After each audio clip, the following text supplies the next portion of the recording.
Alrighty, I'm officially finished with the front half of the tractor, other than these little brackets here. This guy here. See, they got burned out, and there's rubber that's supposed to go inside there, and apparently John Deere does not have those, because I've ordered them twice and haven't gotten them once. So I've decided that Plasti Dip is what I'm going to use on that.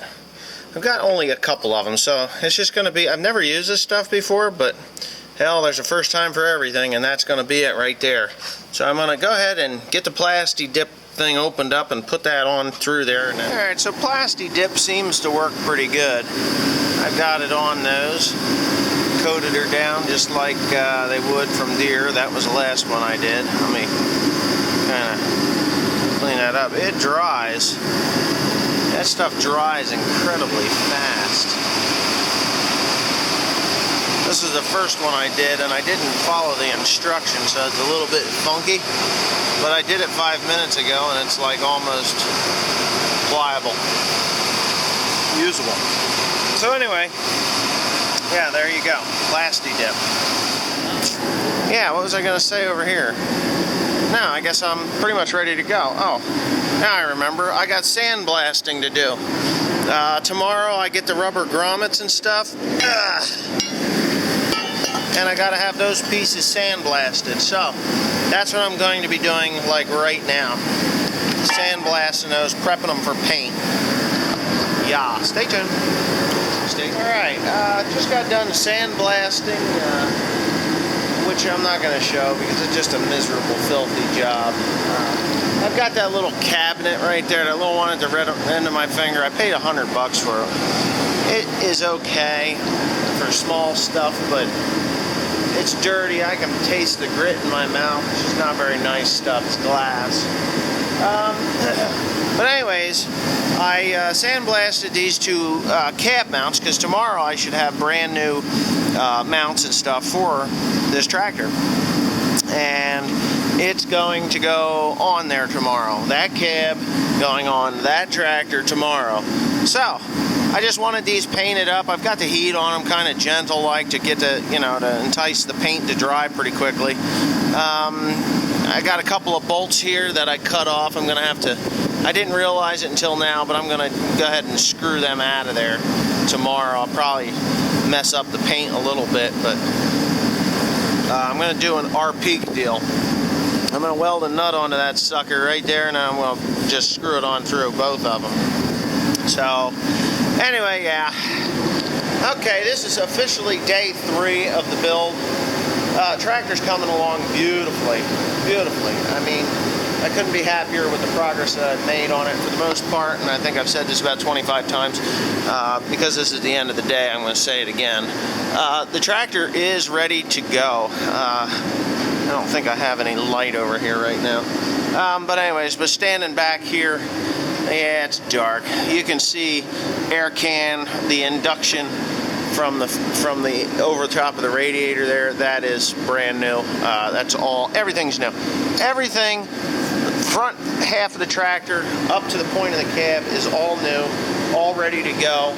The tractor, technically, if it had a set of batteries in it, I could turn the key and she'd fire off. But I don't.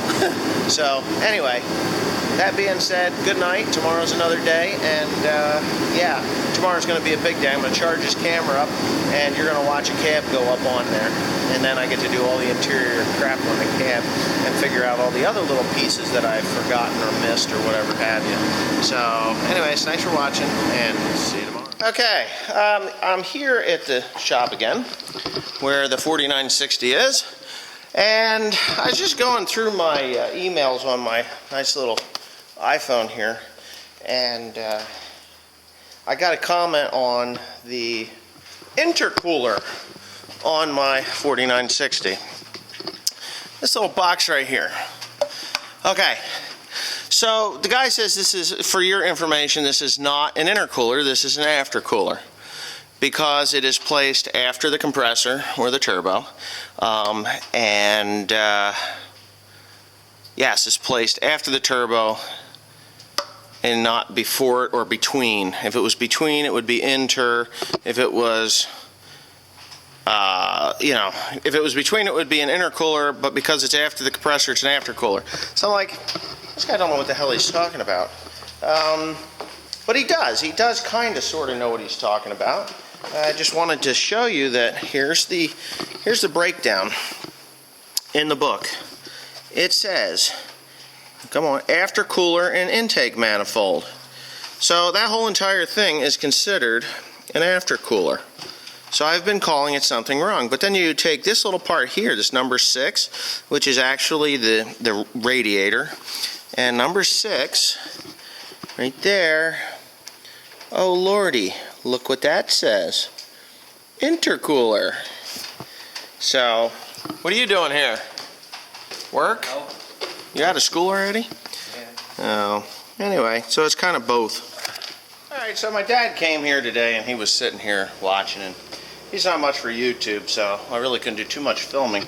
But what I did was, this valve body I was a little worried about because of the heat that it was subjected to. But the reality of it is, it's fine. It's fine. I had it off of there. I pulled this piece off of here. Obviously I've got a piece here off, but I have to actually tighten the valve body down now, which I will be doing with an impact gun, as someone so kindly pointed out that, hey, where's your impact gun or your air tools? Well, I have them. See? I have them. It's just I chose not to use them right at that moment. So anyway, I'm just going to tighten that valve body down right quick. I am not going to torque it. I'm going to annoy people. I gotta get that off of there. Yep, there we go, 14 millimeter. Okay.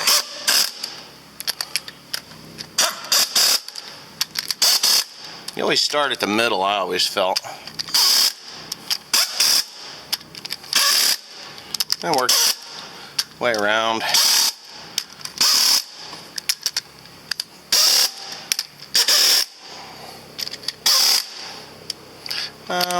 Yeah. So, yeah.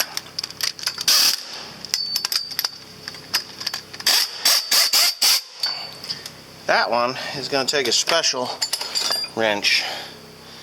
I've spent enough money on wrenches in the last few days to know how much they cost. Okay. I think I've got them all tight. Yeah. I already tightened these down. So anyways, yeah, now all I have to do is put on the next piece, which is this little bastard. And it looks okay. I got a little bit of dirt in there. I'd kind of blow that out. But, yeah. So this is what I'm going to do. Because you have to put that bolt on there together. You see how I did that? Now, that's it. There she goes. Fits on there really nice. Everything in here seems to look pretty good. I don't seem to have any trouble with anything. There is just oil lines that I got to hook up now, which there's only 2 or 3 of them. One here, I don't know where that goes up over to there, I guess. Yeah.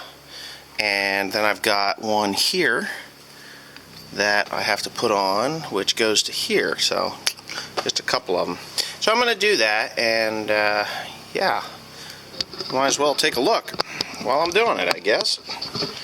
I don't know if you can see too well, but welcome to my world. We got that in view? No? Where's that valve body? There it is. Alright. Oh, shoot. It's coming.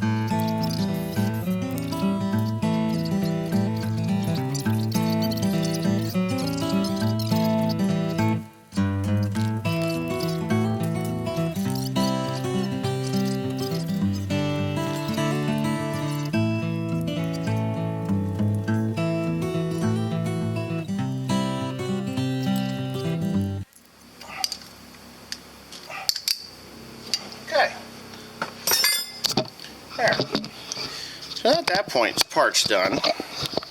Oh man. Damn tripod. Anyway, yeah, so everything else is tightened up.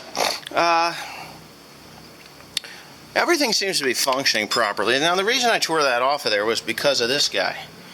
This guy right here at the tip of my finger. Look at that. That was broken. And I had to remove it. So, that's a PTO clutch, if I remember properly. So, yeah. So that's why I had to take that off there. Now, I got a new spring for this guy. This is the foot clutch. So I'm actually going to put that spring on there maybe right about now. So I'm going to go get it and stick it on there. And then, well, maybe I won't. I get the pipes on and everything. So I guess you've seen, I've bored you enough with tightening bolts. But I'll put the pipes on and then I'll get that spring on. That could be quite comical, so maybe I'll film that. And then it's motor mount, or cab mount time.